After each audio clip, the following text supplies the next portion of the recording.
कक्षा 10 के प्रश्नावली 3.2 का दूसरा क्वेश्चन और फिर तीसरा क्वेश्चन हल करने वाले हैं। ठीक ना। तो हम लोग इन दोनों क्वेश्चंस को हल करने से पहले हम लोग कॉन्सेप्ट समझ लेते हैं। जो कॉन्सेप्ट मैं बताने जा रहा हूँ उस कॉन्सेप्ट के सहायता से हम लोग दूसरा क्वेश्चन और तीसरा क्वेश्चन तो हल करेंगे ही, लेकिन उसी कॉन्सेप्ट का प्रयोग करके हम लोग चौथा क्वेश्चन भी हल करेंगे और छठा क्वेश्चन भी हल करेंगे। तो मैंने उस कॉन्सेप्ट को बहुत ही सरल तरीके से समझाया है, तो आप लोग इस वीडियो को अंत तक देखिएगा। ठीक ना। तो सबसे पहले हम लोग दूसरा क्वेश्चन पढ़ लेते हैं, उसके बाद से हम लोग कॉन्सेप्ट सीखेंगे। तो दूसरा क्वेश्चन है, अनुपातों A1/A2, B1/B2 और C1/C2 की तुलना कर ज्ञात कीजिए कि निम्न समीकरण युग्म द्वारा निरूपित रेखाएं एक बिंदु पर प्रतिच्छेद करती हैं, समांतर हैं या समपाती हैं। यानी हमें इन दोनों यानी कि ये जो रैखिक समीकरण युग्म है इनमें A1/A2, B1/B2, C1/C2 का मान ज्ञात करना है और इसी के जरिए हमें ये बताना है कि ये रैखिक समीकरण युग्म एक दूसरे को प्रतिच्छेद करती हैं, समांतर हैं या फिर समपाती हैं। समपाती का मतलब एक के ऊपर एक दोनों रेखाएं रहेंगी। ठीक ना। तो चलिए अब हम लोग कॉन्सेप्ट सीखते हैं। तो सबसे पहले हम लोग दो रैखिक युग्म कुछ इस तरीके से मान लेंगे। ये जो रेखा का समीकरण दिख रहा है ना, ये समीकरण रेखा के समीकरण का व्यापक रूप होता है। ठीक ना। तो हम लोग इस तरीके से दो रैखिक समीकरण युग्म मान लेंगे। पहला समीकरण है A1x + B1y + C1 = 0। दूसरा है A2x + B2y + C2 = 0। तो इसमें A1 B1 C1 और A2 B2 C2 जो हैं ये सभी संख्याएं हैं, यानी कोई ना कोई अंक होगा। ठीक ना। तो यहाँ पे ध्यान दीजिए, यदि हम लोग इन दोनों रेखाओं का प्रयोग करके यदि हम लोग ग्राफ बनाएं तो केवल 3 स्थिति घटित हो सकती है। चूँकि ये दोनों रेखा हैं, ठीक ना। तो पहली स्थिति ये घटित हो सकती है कि ये दोनों इस तरीके से बने, यानी कि किसी एक बिंदु पर प्रतिच्छेद करें। ठीक ना। यदि हम लोग ग्राफ बनाएं तो पहली स्थिति ये घटित हो सकती है और दूसरी स्थिति ये घटित हो सकती है कि ये दोनों रेखाएं कुछ इस तरीके से समांतर हों। ठीक। और तीसरी स्थिति ये घटित हो सकती है कि ये दोनों रेखाएं एक के ऊपर एक हों, यानी कि पहला जो है समीकरण कुछ इस तरीके से हो और दूसरा समीकरण इस तरह से हो, यानी एक के ऊपर एक दोनों समीकरण बने। तो इस स्थिति को हम लोग बोलते हैं समपाती। ठीक ना। तो यदि हम लोग रैखिक समीकरण युग्म का ग्राफ बनाएं तो इन तीनों के अलावा कोई भी स्थिति घटित नहीं हो सकती है। ठीक।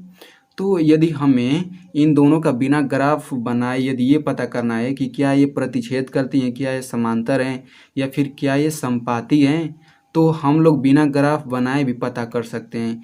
केवल हमें इनके गुणांकों का प्रयोग करना है, यानी कि A1 B1 C1 A2 B2 C2 का प्रयोग करके ये हम लोग बता सकते हैं। ठीक ना। कैसे बता सकते हैं, चलिए देखते हैं। तो सबसे पहले हम लोग यदि A1/A2 और B1/B2 अनुपात निकालें और ये देखें कि ये आपस में बराबर नहीं है, तो इसका मतलब ये हुआ कि ये दोनों रेखाएं एक दूसरे को प्रतिच्छेद करेंगी। यानी प्रतिच्छेद करना मतलब काटना, यानी कि एक दूसरे को प्रतिच्छेद करेंगे। ठीक। तो यदि हम लोग इन दोनों का मान निकालें और कुछ इस तरीके से बराबर ना आए तो हम लोग यही निष्कर्ष निकालते हैं कि ये दोनों रेखाएं एक दूसरे को प्रतिच्छेद करेंगी। ठीक। और यदि A1/A2 = B1/B2 हो और यदि ये दोनों अनुपात बराबर हों, तो ये दोनों अनुपात बराबर हों और C1/C2 इन दोनों अनुपात के बराबर न हो, तो इसका मतलब ये होगा कि दोनों समीकरण जो होंगे समांतर होंगे। ठीक। और यदि तीनों अनुपात बराबर हैं आपस में A1/A2 B1/B2 C1/C2, तो इसका मतलब ये होता है कि ये समपाती होंगे। ठीक ना। तो इसी तरीके से अब देखिए इसके आगे भी हम लोग कुछ समझ लेते हैं।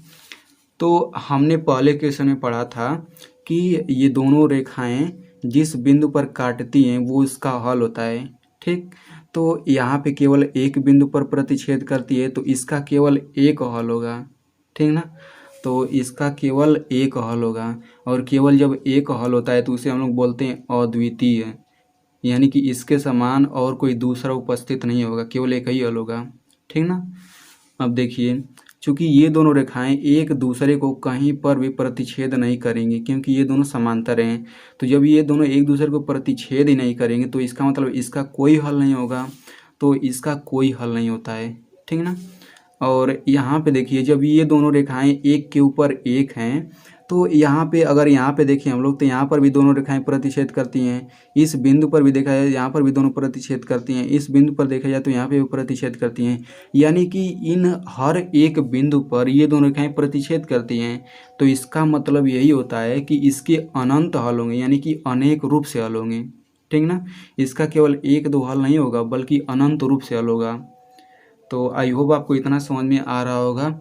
अब देखिए, जिस समीकरण का हल होता है उसे हम लोग संगत कहते हैं, संगत रैखिक समीकरण युग्म, और जिनका हल नहीं होता उसे हम लोग कहते हैं असंगत। तो जब समांतर होंगे तो इसका एक भी हल नहीं होगा, तो इसे हम लोग असंगत कहते हैं। और तीसरी स्थिति में जब संपाती होती हैं दोनों रेखाएं तो उसका अनंत हल होता है, तो इसीलिए इसे हम संगत कहते हैं, क्योंकि हल तो होता है ना तब भी। ठीक ना, तो यदि दोनों रेखाएं समांतर हों तो उसे हम लोग असंगत कहते हैं, और बाकी की दोनों अवस्था में हम लोग संगत दोनों को कहते हैं। ठीक, तो आई होप आप लोग कॉन्सेप्ट अच्छे से समझ गए होंगे। तो अब चलिए बढ़ते हैं क्वेश्चन की तरफ। तो ये रहा दूसरे का पहला क्वेश्चन। तो आप लोग देख सकते हैं कि ये दोनों रेखाएं पहले से ही मानक रूप में हैं। ठीक ना, तो हम लोग इन दोनों की तुलना करके निकालते हैं। A1 का मान कितना है, A1 का मान 5 है, पहले समीकरण में हम लोग देख रहे हैं।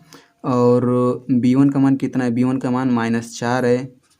और C1 का मान कितना है, C1 का मान 8 है। ठीक, उसी तरीके से इसमें देख लेते हैं दूसरे समीकरण में। A2 बराबर कितना है, A2 बराबर 7, B2 बराबर 6, C2 बराबर -9। ठीक ना, तो अब हम लोग इनका अनुपात भी निकाल लेते हैं। तो A1 बटा A2 कितना है, A1 बटा A2 हो जाएगा 5/7। इसी तरीके से B1 बटा B2 कितना निकलेगा, B1 बटा B2 -4/6। तो ये 2 से कटेगा दोनों, तो -2/3। ठीक, तो अब इसी तरीके से C1 बटा C2 कितना हो जाएगा, ये हो जाएगा 8/-9। ठीक ना, तो आप लोग इनका अंक देख सकते हैं, 5/7 और -2/3 आपस में बराबर नहीं है। ठीक ना, तो हम लोग लिखेंगे 5/7 इज़ नॉट इक्वल टू -2/3। ठीक ना, तो इसके बाद से हम लोग लिखेंगे चूँकि A1 बटा A2 is not equal to B1 बटा B2।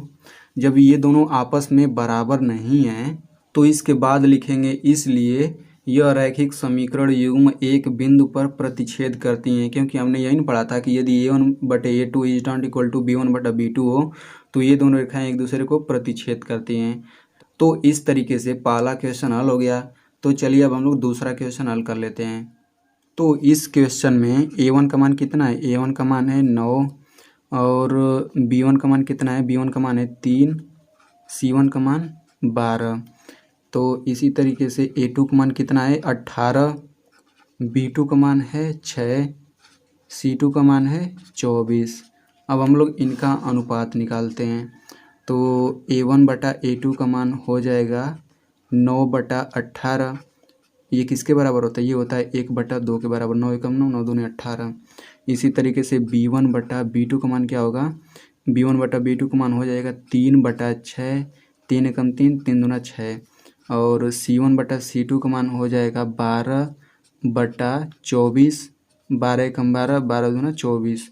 तो आप लोग देख सकते हैं कि ये तीनों बराबर आ रहे हैं, यानी कि लिखेंगे 1/2 बराबर 1/2 बराबर 1/2। ठीक, तो इसके बाद से हम लोग लिखेंगे चूँकि A1 बटा A2 बराबर B1 बटा B2 बराबर C1 बटा C2, इसलिए रैखिक समीकरण युग्म समपाती हैं। हमने पढ़ा था कि यदि तीनों अनुपात बराबर हैं तो ये समपाती होंगे, यानी कि एक के ऊपर दूसरी रेखा का समीकरण भी रहेगा। ठीक ना, तो इस तरीके से दूसरा क्वेश्चन भी हल हो गया। तो चलिए बढ़ते हैं तीसरे क्वेश्चन की तरफ। तो ये है तीसरा क्वेश्चन। ठीक ना, तो इसमें जो है A1 का मान कितना है 6 है, और B1 का मान कितना है, B1 का मान -3 है, C1 का मान कितना है 10 है। इसी तरीके से A2 का मान कितना है, A2 का मान 2 है, B2 का मान कितना है, B2 का मान -1 है, C2 का मान कितना है 9 है। अब अनुपात निकाल लेते हैं। तो हम लोग A1 बटा A2 का मान निकालते हैं, तो किसके बराबर है, ये है 6/2। और ये हो जाएगा 3 बार जाएगा यानी कि 3 आएगा। b1/b2 बराबर है -3/-1, माइनस माइनस कट जाएगा, बचेगा कितना 3 बचेगा। और इधर c1/c2 का मान कितना हो जाएगा 10/9, ठीक ना। तो आप लोग देख सकते हैं कि यहाँ पे 3 बराबर 3 है, लेकिन ये इसके बराबर नहीं है, तो हम लोग लिखेंगे 3 बराबर 3 इज नॉट इक्वल टू 10/9, ठीक ना। तो इसके बाद हम लोग लिखेंगे चूँकि a1/a2 बराबर b1/b2 is not equal to c1/c2। तो इसका मतलब यही होता है कि ये दोनों रेखाएं जो हैं समांतर हैं, ठीक ना। तो ये लिखने के बाद हम लोग लिखेंगे इसलिए रैखिक समीकरण युग्म समांतर हैं, ठीक ना। तो इस तरीके से तीसरा क्वेश्चन भी हल हो गया। तो चलिए बढ़ते हैं अगले क्वेश्चन की तरफ।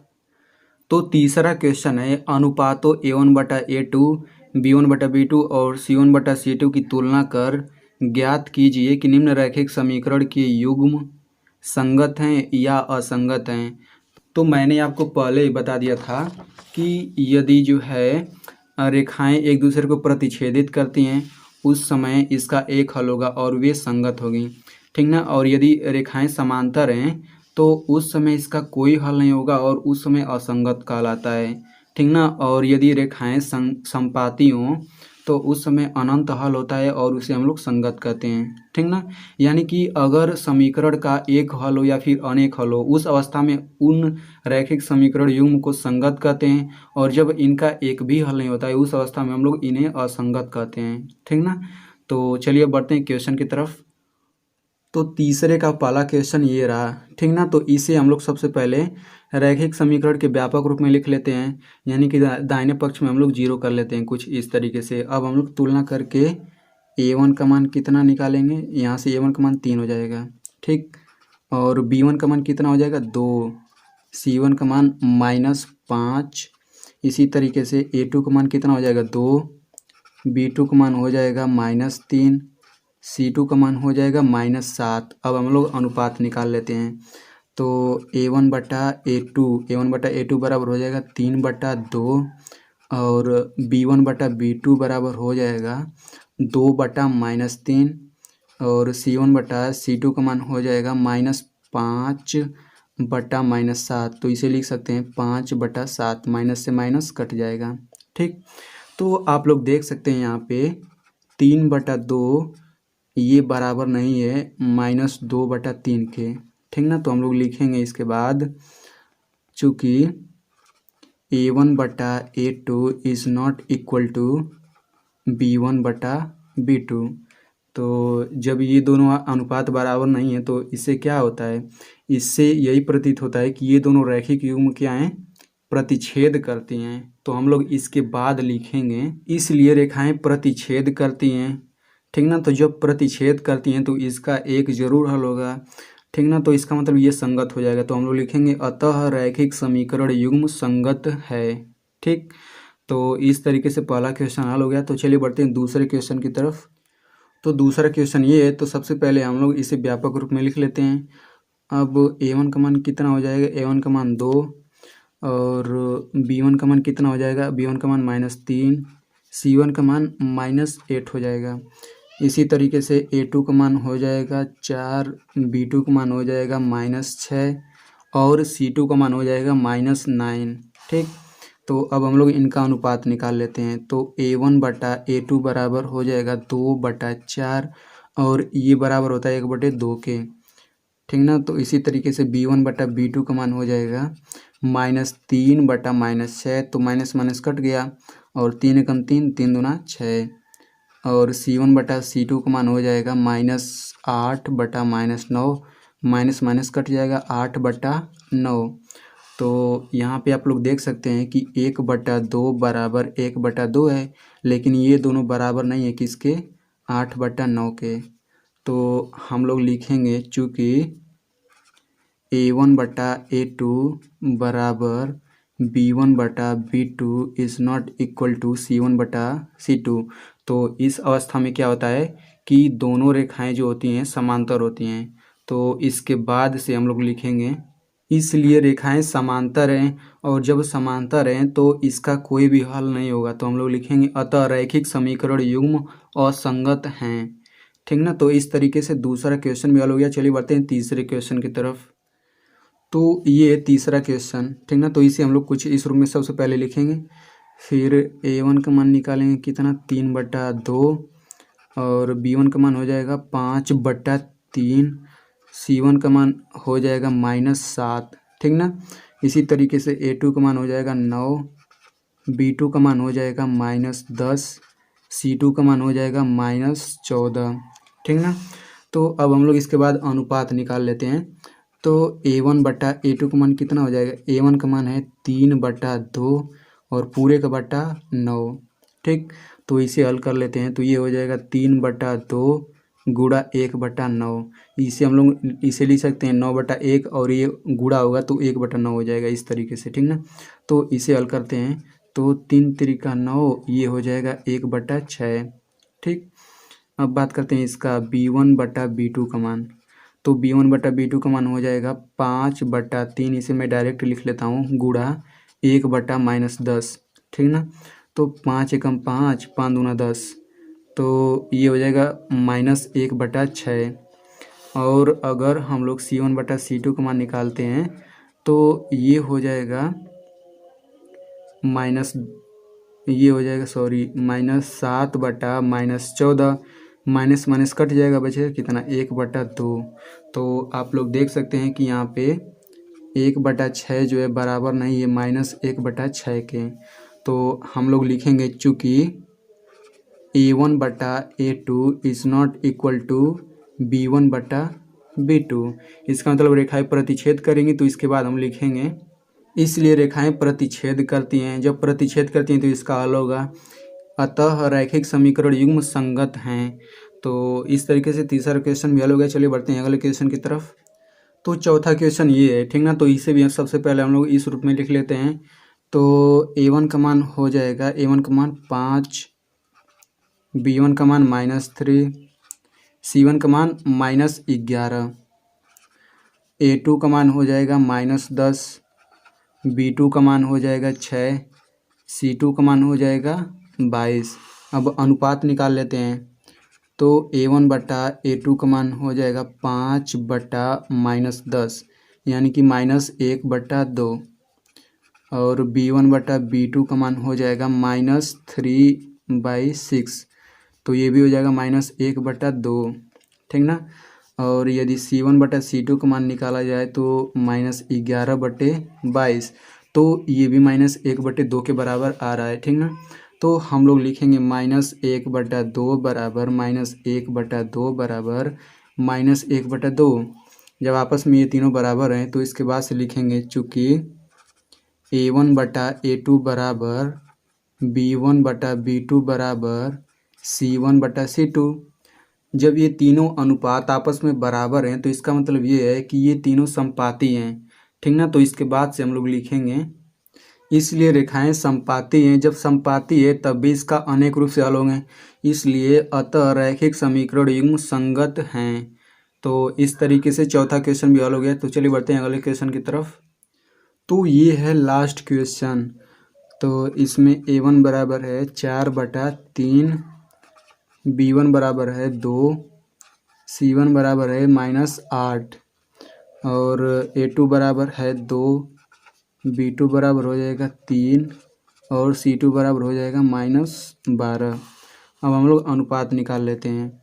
तो a1/a2 का मान निकालेंगे तो ये हो जाएगा, a1 का मान कितना है 4/3 बटा 2 को लिख सकते हैं 2/1, तो ये हो जाएगा 4/3 गुणा 1/2, 2 दूना 4। तो इस तरीके से ये हो गया 2/3। ठीक ना।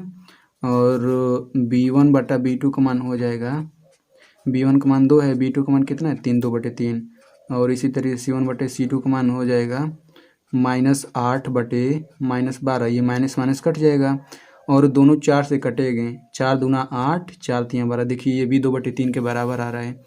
तो हम लोग लिखेंगे 2/3 बराबर 2/3 बराबर 2/3। ठीक ना। इसके बाद से लिखेंगे चूँकि A1/A2 बराबर B1/B2 बराबर C1/C2।